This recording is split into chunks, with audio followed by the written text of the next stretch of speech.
Hi, and welcome to the Working Mom Podcast. If you're new here, again, welcome. If you're not, and you've been here before, thanks for coming back. This week, I wanted to talk about guilt. And yes, I covered some of that in my very first podcast, but guilt is such a big deal with being a working mom that I felt like the topic was worth diving into a bit more. I was reading something and it really struck a chord with me. It was sometimes we feel if we stop feeling guilty or ashamed, it means we don't care. We harbor guilt and shame and wear it like a badge sometime because it makes us feel better. It makes us feel like we have feelings. I had this irrational thought, and I admit I still fall into this. Whenever I fly, I freak out. I've gotten so accustomed to having this terrifying fear of falling rapidly to the ground. Now I fear if I don't have this fear, it'll be the time it actually happens. It'll be the time that the plane actually crashes. I feel like sometimes, and this is completely irrational, if my fear somehow controls my fate and secures the plane in the sky until it's actually supposed to make its descent. It's like that Alanis Morissette song when she sang Isn't It Ironic? And it's about, the man who was afraid to fly, and he packs his suitcase and kisses his kid goodbye, and then he's waited his whole life to take this flight, and then the plane crashes and he dies. And it's like, well, isn't this ironic? That's kind of how we feel sometimes. We think if we go to work and we drop our kids off at daycare or at school, we have this incredible guilt, and if we don't have it, then somehow we are heartless mothers that don't care for the safety, welfare, or joy that our children need. And it's just really insane. As a mother of two, an 8 and a 2-year-old, I can tell you that sick to your stomach feeling that you have for the first little bit of dropping your kids off, it does go away, or at least it gets significantly smaller if it doesn't go all the way away, because really we still always have that nature in us to miss our children, unless your child is being horrible that day, and then sometimes it's a relief to go to work, let's just be honest. But for the first few weeks, it'll get significantly smaller eventually, and continue as you continue into your normal new routine. But why? Why does it kind of go away? Well, you made a choice to go back to work, and that choice may be financial.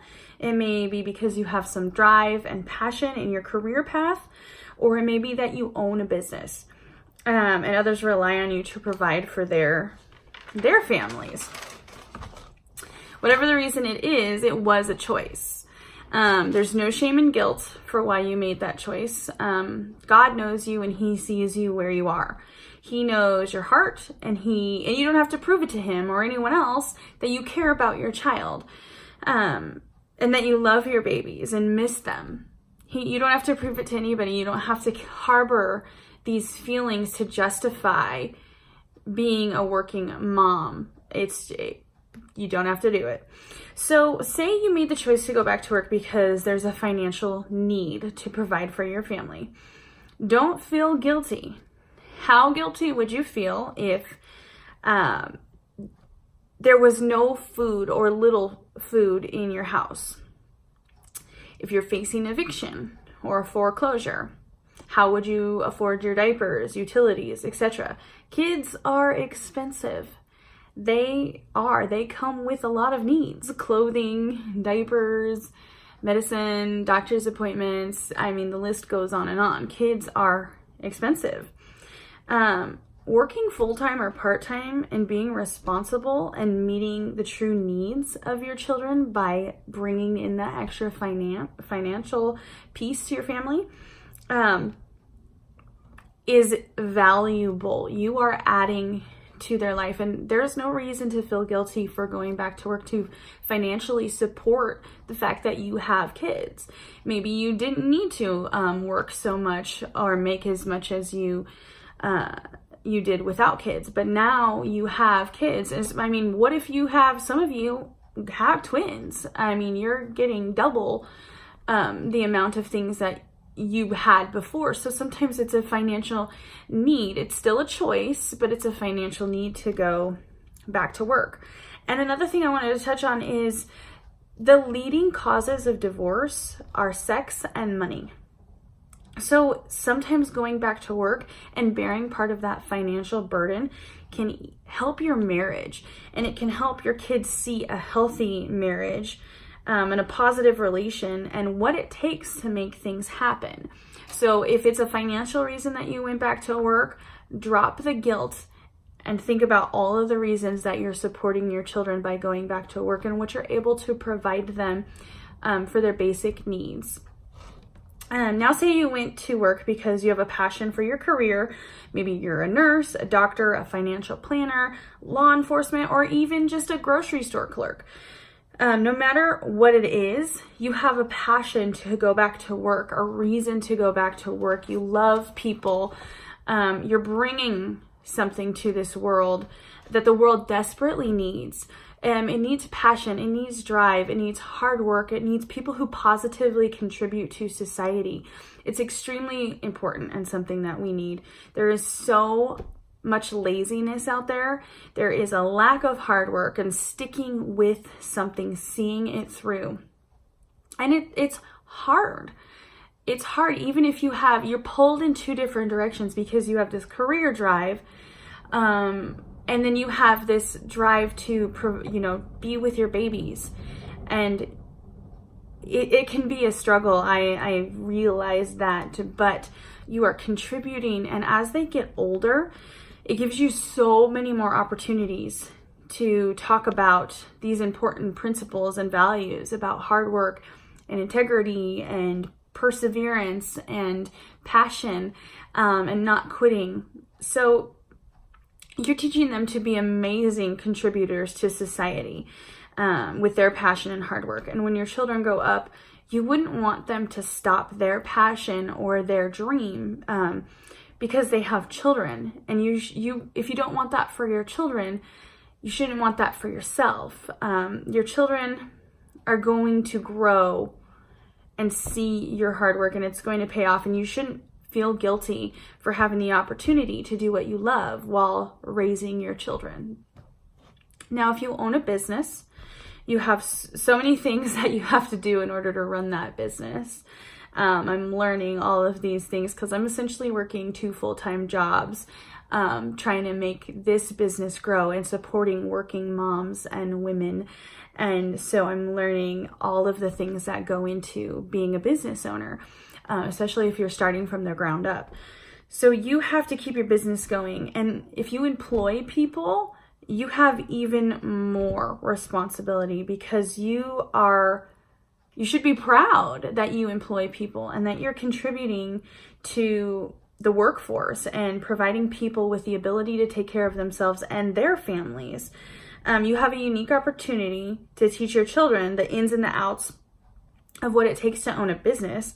And who knows, maybe one day they're going to grow up and they're going to be a part of your business. They're going to join your business, and they're just going to be game changers like you are. So even with all of that positive talk about all the different scenarios of why you went back to work, it is still hard. I am not suppressing the fact that these feelings, they ebb and flow. They're up and down. But in the beginning, that's extremely hard. But it does get better with time. It gets bad when they're sick and you have this struggle of going to work and being with them, especially if you have 2 people in your household or if you have one income and you're the sole provider and the sole parent in the house. It gets really hard to try and balance being a good employee and being there and then your kids being sick because obviously your kids come first. So it can be a little challenging, but make sure that the people, when they're not sick and you don't have these extra factors, make sure that you put your children in a place that you trust. This is going to give you so much more comfort and it's going to help the guilt drop down. You have to trust the school It matters where you put your children. And just remember that even if you put them in the best place, they have the greatest reviews, the school is the greatest, this and that, no one and no place is perfect. No one is going to be as good as you feel you could be or do everything the way you would do it. We can't protect our children from everything, and we shouldn't. Honestly, children at some point have to experience disappointment, difficulty, and many other things that teach them how to handle life as they grow up. And if we don't let that happen, we are setting our children up for failure, and we are keeping them from creating coping skills. And coping skills are what they learn in those difficult moments where they have to choose for themselves and they don't have a helicopter parent around what is right. And they're going to make bad choices and they're going to make good choices, and they're going to be put in circumstances where it might not be ideal and someone did something wrong. But if it's a good place and you trust them, you're going to be able to drop your child off for the time that you're at work without fear or guilt or shame. And so make sure that you are doing research and finding the best place that you can and that you can afford to put your child, and that will help ease some of the guilt. While you work, one way you are continuing to cause yourself guilt is by not spending quality time with them. So take them to the park. Plan weekend getaways, go to the movies, date nights. I like to have date nights with my daughter. She's really into that. And when my son gets older, we'll continue that. And my husband does that as well. Build forts in the living room, make a mess, have fun, have pillow fights, build Legos, do crafts, whatever they are into. When you are not at work, just disengage from work and fully engage in your children. That is hard to do. If you are tired and you are exhausted, that can be hard to do. But it's invaluable that you create this time with your children where you're doing something that they want and you're continuing to make memories. You just need to focus on them, and you'll fill that void. Your heart will be warmed and your kids will flourish because you're spending that valuable time with them. And even more so than, and I'm not saying anything about stay-at-home moms, so don't take the next statement the wrong way, because stay-at-home moms are amazing. But sometimes when you're home day in and day out, you can get lost in the mundane of that day. And when you don't have all that time with your children, you get to make more special moments with them because you're being intentional about how you plan them and you use your time. They're going to thrive and they're going to be excited to spend this time with you. So make sure that you're planning and being very intentional about how you raise your children and what you do with them to bring that joy into your life, to ease the guilt, and to know and feel like you're being their parent. Because I know that sometimes is what you feel. You feel like daycare becomes the parent and you miss certain things in the beginning, or you're, not setting up certain parameters, but creating those moments with them outside of work gives you that opportunity to know that you are a great parent and you're doing a good job. And by going to work, they're not missing any part of you. They're actually getting more of you because they get to see you flourish while you help them flourish. Another thing that I want to say is pray about your difficulties. If you are not a religious person, I don't know what to say to you because it's been such a huge help to me. I'm not saying that there are not other avenues that can help, but this one is a big priority for me. I need to pray about my difficulties and express my feelings. And if it comes down to it and you cannot bear to be away from your children, you can't bear to go to work and drop them off, or you don't feel comfortable with where you're dropping them off, maybe you need to expand your horizons. You probably hear my child crying in the background. But maybe you need to expand your horizons. Maybe opening your own daycare is a great option for you. Maybe you have a nice home that you can do that and you can get certified. Look into that, and you can stay at home and still bring in income for your family. You can get a side hustle. There's lots of independent consulting type businesses that you can maybe pull in a couple $100 a month. You're still going to have to work, but you will be able to work on your schedule. Find a job that lets you work from home.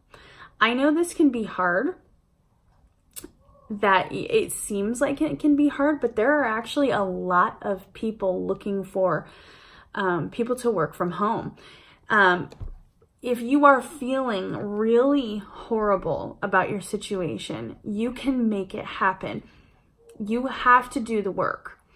Don't be a victim to the circumstance. Don't feel like there are no other options. There are options out there. And I want to recommend Hire My Mom. It is a place that they gather all of the places that are hiring for you, so you can search for a job that lets you stay at home. So check out hiremymom.com if that's something you need to do, so you can try and stay at home and still contribute to the financial need of your family. Or maybe you're bored and you want something to do during the day. Do that. It's a great option.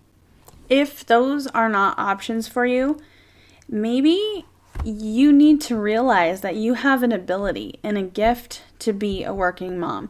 And maybe you just need to learn how to embrace it and make the best of it until the next opportunity comes along. Learn to be okay with where you are as long as you are working to get to the next level. I posted something on Instagram that I feel very, very strongly about. Don't complain about where you are if you're not doing anything to change it. God knows where you are. He knows what your intentions are. He knows the desires of your heart. So if your desire is really to stay at home, make it happen. But if you can't, maybe you need to open your eyes to the desires that you aren't letting come out because you're so busy feeling guilty. I hope that all of this has helped you understand that you don't have to feel guilty for being a working mom. You go to work for very specific reasons that fulfill a place in your life, or a place or a season in your life that you need to be in. And whatever the reason is that you work, there is no shame or guilt. You are a great mom, whether you work or not. Now, I want to share something extremely exciting. I have my logos. I got them last week and I love them. I love them, love them, love them. Please go check it out on Facebook, The Working Mom, and on Instagram, which is just my name, Sandy R. Wessel. I am thinking about getting The Working Mom Instagram page, so please reach out to me and let me know how you feel about that. I'm kind of putting out some feelers for doing that. But all of my logos are up on there. And since I had my logos, I finished my website. So I'm really excited about that. And then I started a blog. I am looking for guest speakers and guest bloggers to come on the show. I have several things set up that I'm really excited. I have some other podcasters who I'm going to be guest speaking on their podcast, and they're going to guest speak on mine. And they're all working moms that are going to bring something to the table. But go ahead and check out my website. I do have all of the links to the people I'm collaborating with and the companies I'm collaborating with, which is God's Glory Box, Sierra Metal Design, and Braces, and there's another one. I'm totally blanking. There's 4. Anyway, they are on my podcast page on my website, which is theworkingmom.site, S-I-T-E, theworkingmom.site. And go check it out. Leave some comments. You can subscribe. I'm going to start a newsletter. All the things are really exciting, and I'm actually working on some product to bring you with my new logos. I have some test pieces coming for a coffee mug, a tote bag, and some decals. So if there's anything that you want to see product-wise with my logo on it, please reach out to me. If you have your own business and you are looking to get some business, I would love to check you out and try if you might be a good fit for the Working Mom podcast. So Go check it out. Give me feedback. Please connect with me on social media. Let me know your story. Let me know where you're at. I love it when people do that. I want to help, and I want to create a community where we can all support one another as working moms. So that was episode 17, and I look forward to hearing from you, and I will see you next week.